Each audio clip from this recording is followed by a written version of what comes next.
Hey, what's going on, everybody? Peace. Good afternoon. This your girl Tiffany coming through right here live in effect.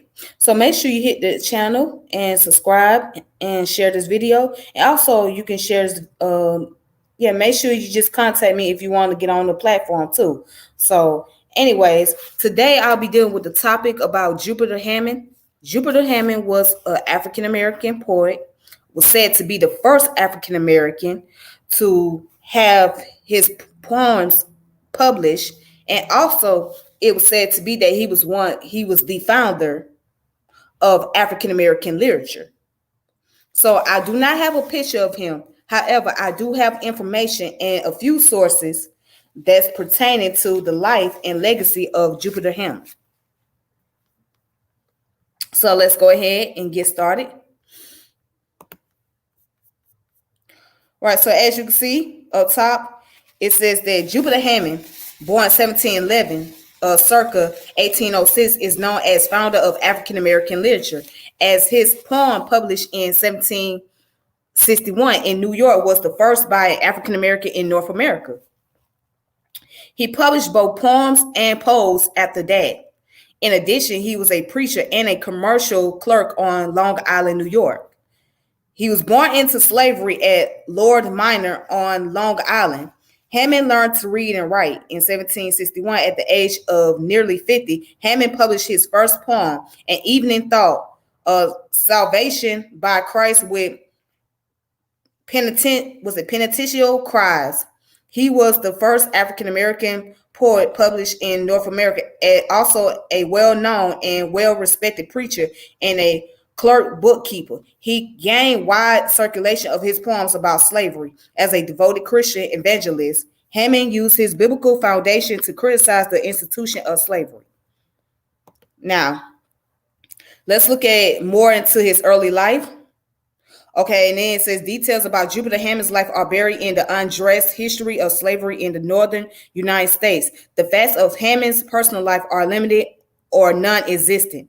Opium and rose, slaves purchased by Henry Lloyd, are believed to have been the parents of Jupiter Hammon. They are the first set of male and female slaves on record in the Lloyd's papers to serve the Lloyd family continually after their purchase. Okay, so it says again, he was born in Lord Minor, which is now Lord Harbor, New York. Hammon served the Lloyd family his entire life, working under 4 generations of the family masters.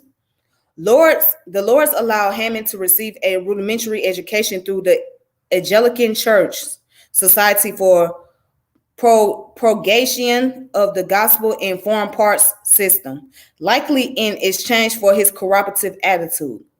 Hammon's ability to read aided his slave masters in their commercial businesses. These supported institutionalized slavery. Hammon's goal was to take advantage of the literary skills by exhibiting a level of intellectual awareness through literature. In doing so, he created literature layers in metaphors and symbols, giving him a safe means to express his feelings of slavery. So, because of the fact that he was able to learn how to read and write, it helped him to develop a skill that will allow him to be able to articulate his feelings.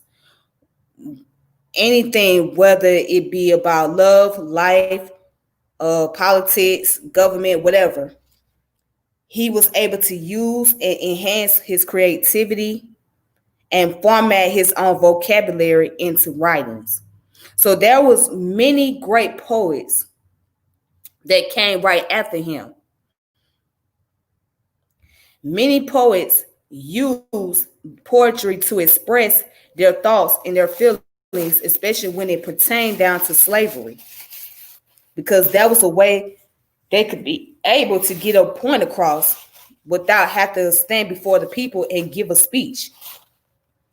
So they will use publishing works and put out their writings and allow others to read and others to understand how they felt about certain issues or certain things. So poetry is always very meaningful. It was always valuable to us in our community, even orally speaking.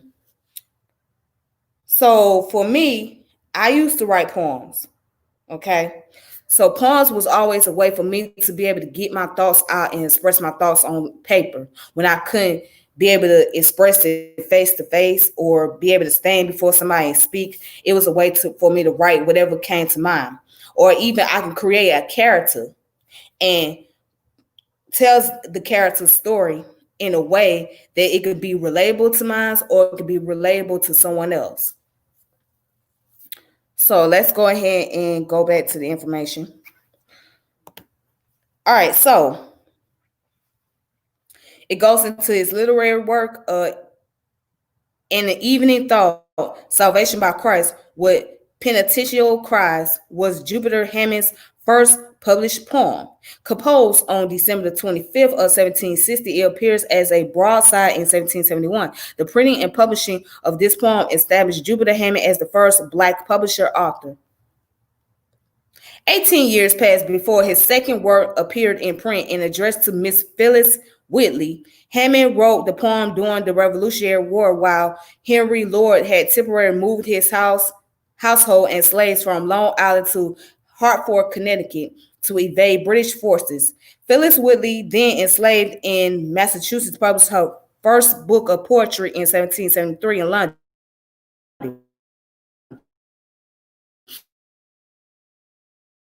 She is recognized, but was a great admirer. His dedication poem to her contained 21 rhyming quatrains, each accompanied by a related Bible verse. Hammond believed his poem would encourage Willie along her Christian journey. In 1778, Hammond published The Kind Master and Dutiful Servant, a poetical dialogue followed by a poem for children with thoughts on death in 1782. These work set the tone for Hammond's an address to Negroes in the state of New York. The inaugural meeting of the African Society in New York City on September 24, 1786, Hammond delivered what became known as the Hammond's Address to Negroes of the state of New York. He was 26 years old and still enslaved. In his address, he told the crowd, if we should ever get to heaven, we shall find nobody to reproach us for being Black or for being slaves. He also said that while he personally had no wish to be free, he did wish others, especially the young Negroes, were free. All right. So let's go down to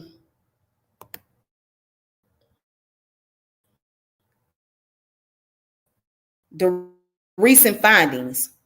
Recent years. In 2013, University of Texas Arlington doctoral student Julie McCrown discovered the first in the manuscripts and archives library at Yale University. The poem, dated 1786, is described by McCrown as a shifting point in Hammond's worldview surrounding slavery. The second was found in 2015 by Claire Belajo, a researcher investigating the Townsend family and their slaves who lived at Raynham Hall in nearby Oyster Bay. All right.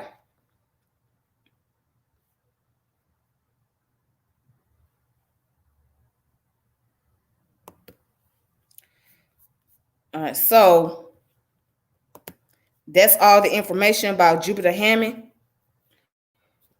as far as the wiki one is concerned. So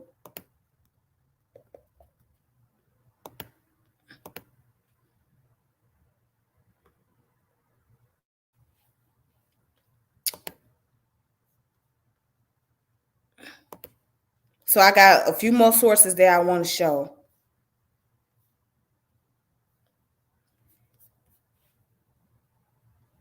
Now, this source is called "An Address to Negroes in the State of New York, 1787."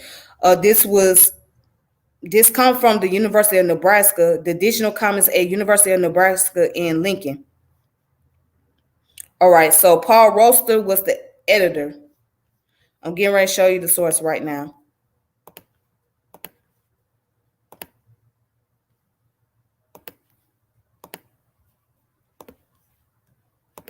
All right. It's called An Address to the Negroes in the State of New York by Jupiter Hammon.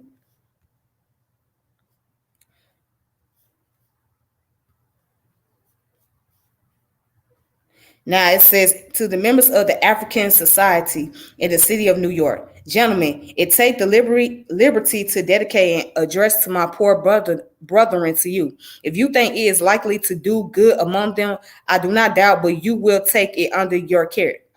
You have discovered so much kindness and good will to those you thought were oppressed and had no helper, that I am sure you will not despise what I have wrote.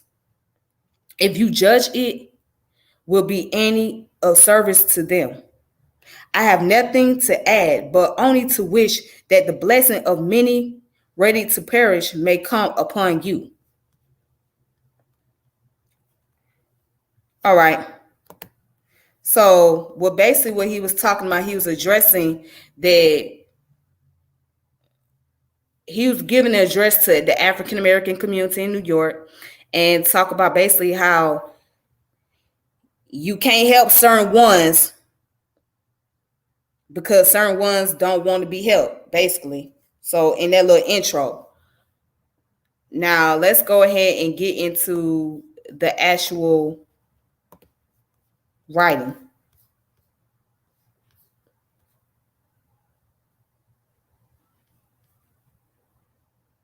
It says, in address to Negroes of the state of New York.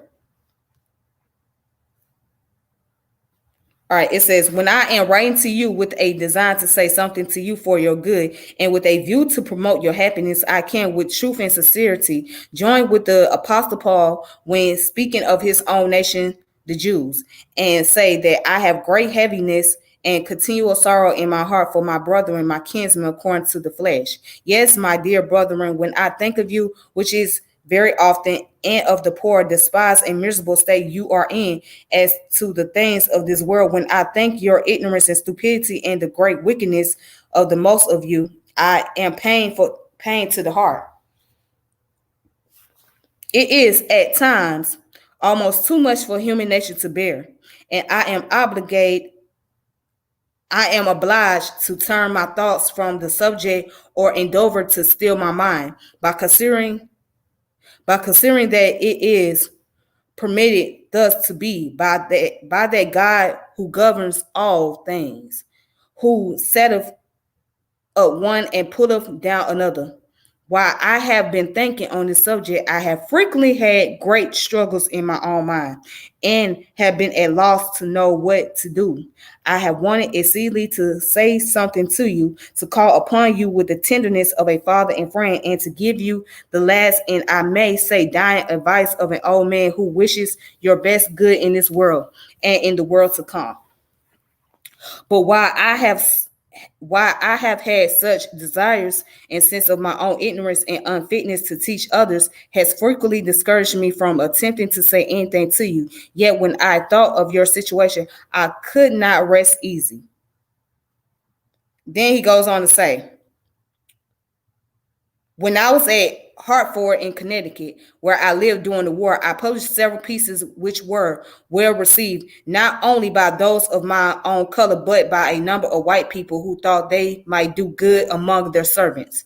This is one consideration among others that emboldens me now to publish what I have written to you. Another is, I think you will be more likely to listen to what is said when you know it comes from a Negro, one of your own nation and color, and therefore can have no interest in deceiving you or in saying anything to you, but what he really thinks is your interest and duty to comply with. My age, I think, give me some rights to speak to you and reason to expect you will hearken to my advice. I am now upward of 70 years old and expected, though I am well and able to do almost any kind of business, to live much longer. I have passed the common bounds set for man and must soon go the way of all the earth. I have had more experience in the world than most of you. I have seen a great deal of the vanity and wickedness of it. I have great reason to be thankful that my lot has been so much better than most slaves have had. I suppose I have had more advantage and privilege than most of you who are slaves have ever known. And I believe more than many white people have enjoyed, for which I desire to bless God and pray that he may bless those who have given them to me. I do not, my dear friends, say these things about myself to make you think I am wiser or better than others, but that might hearken without prejudice to what I have to say to you on the following particulars. So it says, respecting obedience to masters. Now, whether it is right and lawful in the sight of God for them to make slaves of us or not, I am certain that while we are slaves, it is our duty to obey our masters in all their lawful commands and mind them unless we are bid to do that which we know to be sin or forbidden in God's word. And it says, the Apostle Paul says, servants, be obedient to them that they are your master according to the flesh, with fear and trembling and singleness in your heart as unto Christ, not with every eye servant as man pleasers, but as the servants of Christ, doing the will of God from the heart, with good will, doing service to the Lord and not to men, knowing that whether things a master do, the same shall he receive of the Lord, whether he is be bond or free. Here is a plain command of God for us to obey our master. It may seem hard for us if we think our master wrong and holding us slave to obey in all things, but who of us dare dispute with God? He has commanded us to obey, and we sought to do it cheerfully and freely. This should be done by us, not only because God commands, but because our own peace and comfort depends upon it. As we depend upon our masters for what we eat and drink and wear, for all our comfortable things in the world, we cannot be happy unless we please them. This we cannot do without obeying them freely, without muttering or finding fault. If a servant strives to please his master and studies and take pains to do it, I believe there are but few masters who would use such a servant cruelly. Good servants frequently make good masters. If your master is really hard, unreasonable, and cruel, there is no way so likely for you to convince him of it, as always to obey his command and try to serve him and take care of his interests and try to promote it in all your power. If you are proud and stubborn and always finding fault, your master will think the fault lies wholly on your side.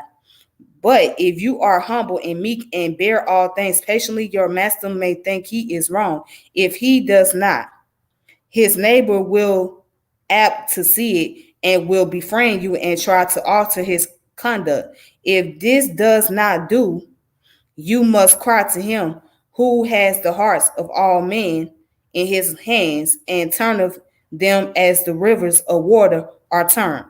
So now this is this was his dissertation, his address to the Negroes who were slaves during the time period. He felt that by him coming of age, now he wrote this when he was in his 70s. He was basically telling the younger ones that, look, I know it's tough and it's challenging, but try to work with your master and obey your master as much as possible until better things come. That's what he thought. Now, today, we will think that, oh, that's a coon.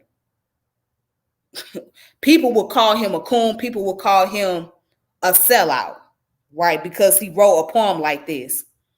But in his mind, he wasn't trying to be a sellout. He was basically trying to find a way to save his own people from being killed or hanged or burned alive or making an example of.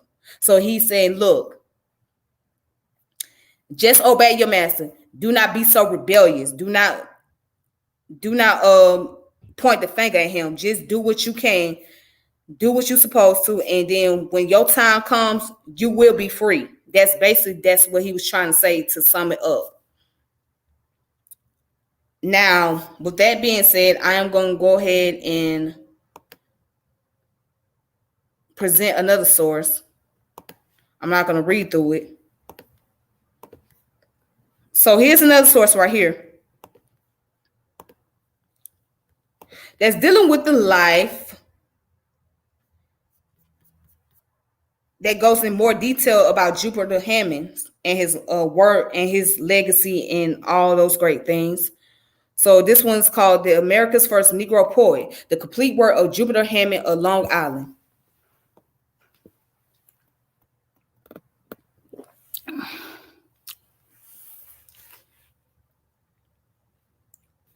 All right. So this is the house that he was staying in.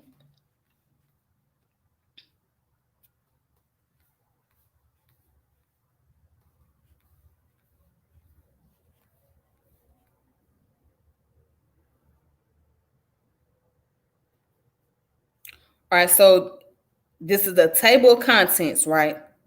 That goes into the introduction, the poetry of Jupiter Hammon, the pose of Jupiter Hammon. All right.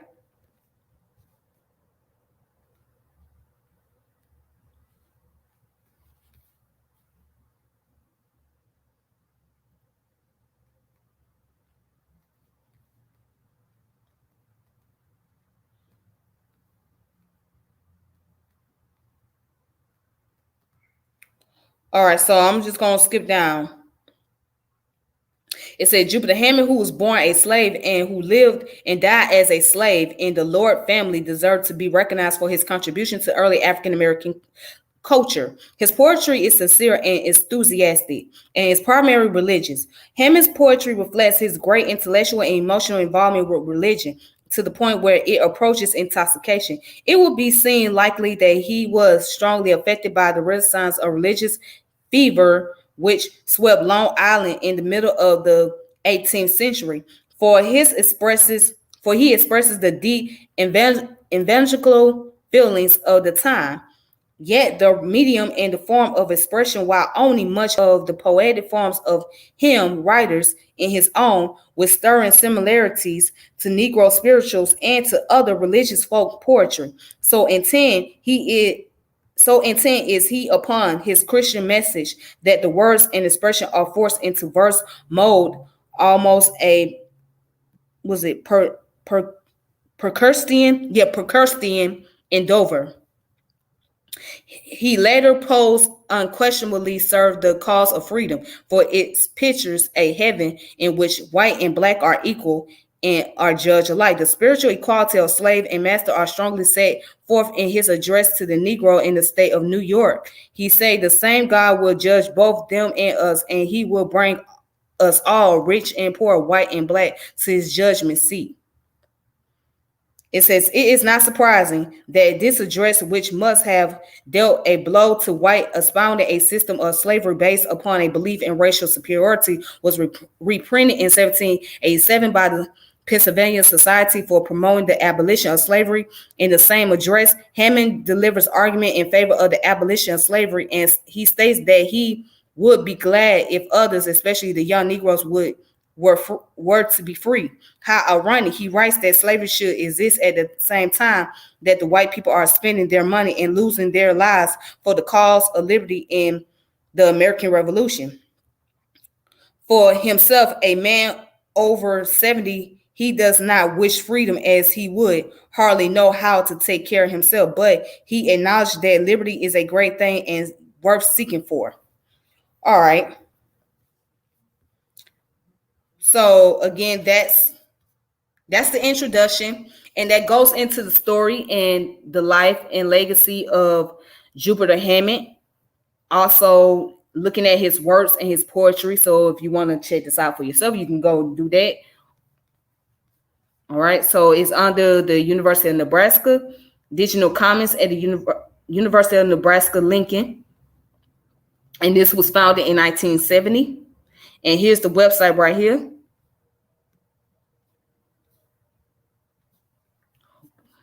Okay.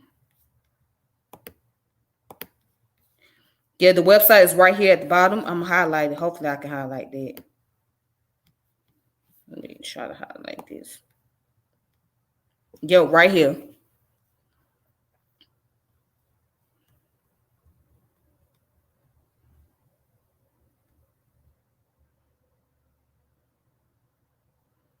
So you can check this out for yourself.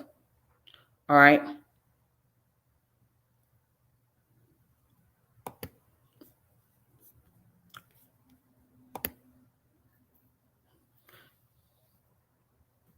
All right, then. So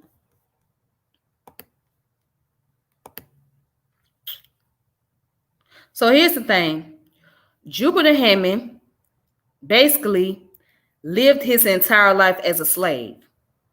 Now, although he was for the freedom of Negroes, because that's the term they used at the time, although he wanted the Negroes to be free and to have something for their own, but at the same time, as for him, as someone at his age, he didn't expect freedom to happen. He said, I've been in this all my life, so ain't no sense in letting me go, because if you let me go, I will not be able to know how to take care of myself. I would not be able to know how to get the basic need for myself. What can I do? This is all I know. This is all that I'm addicted to. You know what I'm saying? This is what I have grown into, and this was the life for me. So his lifestyle was slavery, and that's what he grew accustomed to. So he didn't know anything else. So yeah, it's sad that he died as a slave, but a lot of our ancestors did. They died as slaves. Some of them didn't get the chance to see freedom.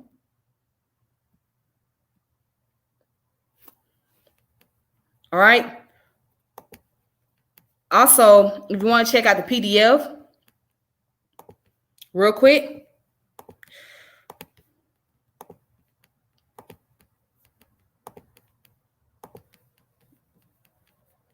it's called A Companion to African American Literature. All right. This was written in 2010, edited by Jean Andrew Jarrett. And it has a list of all the writings, the authors, the poets. As you can see in the table of contents, as you can see all down here.